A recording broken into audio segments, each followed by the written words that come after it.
Lundi 2 décembre 2019.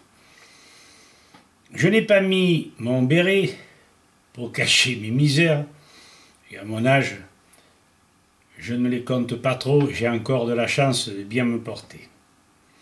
La vidéo s'intitule « Criminalité, féminicide et économie mondiale ».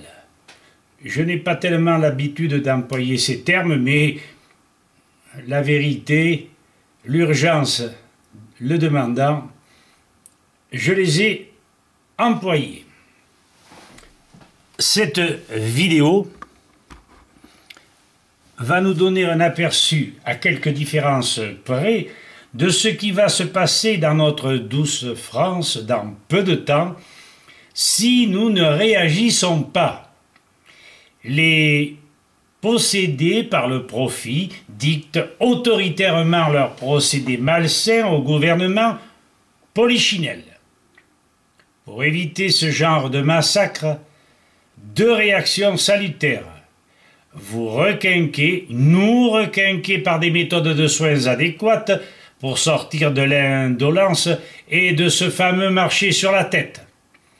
De toute urgence, les citoyens doivent s'unir et refuser d'accepter l'économie présente par une volonté citoyenne pugnace. Oui, sans contestation possible. L'économie ultralibérale est à l'origine du renforcement des cartels de la drogue qui prospèrent sur l'instabilité sociale. Les populations évincées de leurs activités agricoles n'avaient, et n'ont comme seule opportunité, que le commerce de la drogue après la production du pétrole. Une réserve de chômeurs prêts à tout, vu la misère, firent du Mexique la plaque tournante de la contrebande pour la cocaïne andine. Ce commerce représente au moins 50 milliards de dollars par an.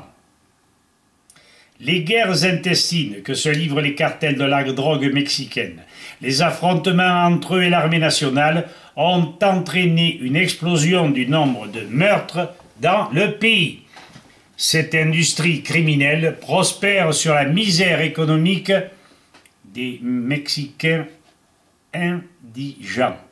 La croissance des cartels mexicains, l'augmentation de la violence ont suivi de près les victoires entre guillemets des États-Unis contre la drogue en Colombie.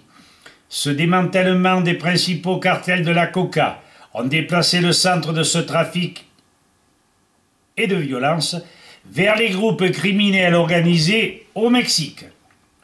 Outre la violence liée à la drogue, écoutez bien, on relève des féminicides nombreux dans les usines d'assemblage, las maquiladoras, créées sous l'ALENA.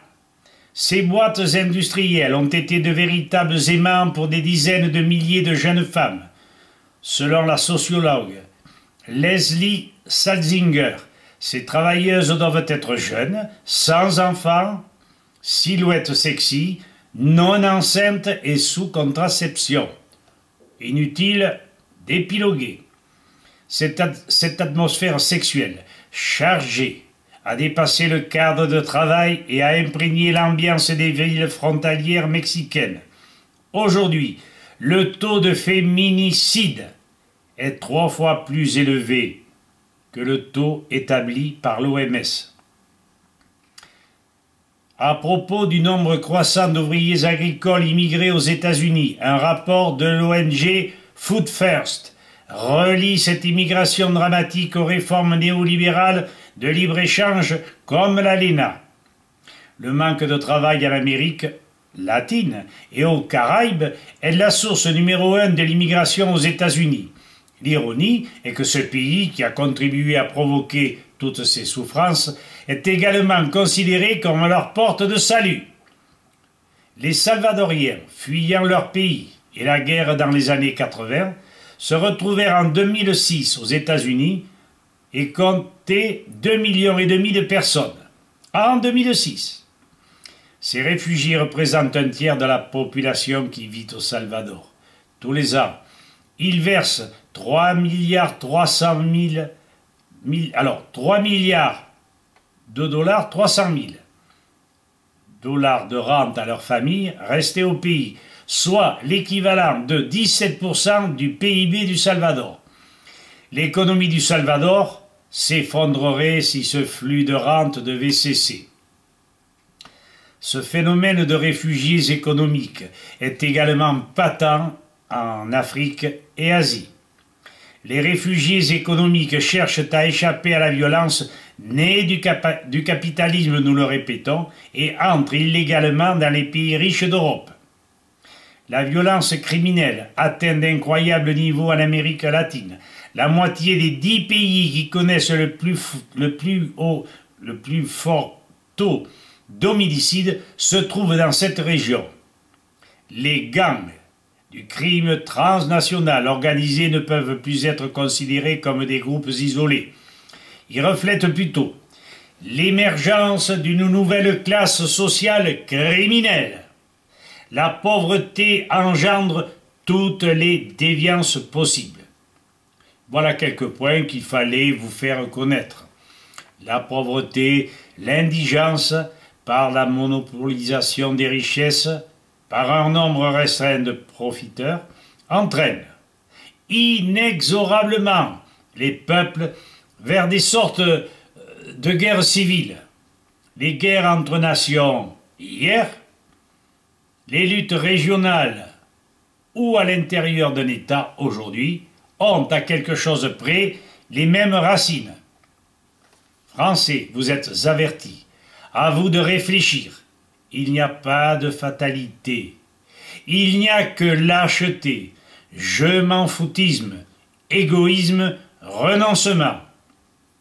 Nos enfants tout de même méritent mieux, et notre société également. Or, nous allons au chaos si nous ne bougeons pas. Merci de m'avoir vu et écouté, et à bientôt. Je le répète, nous sommes le 2 décembre 2019. Merci et à bientôt.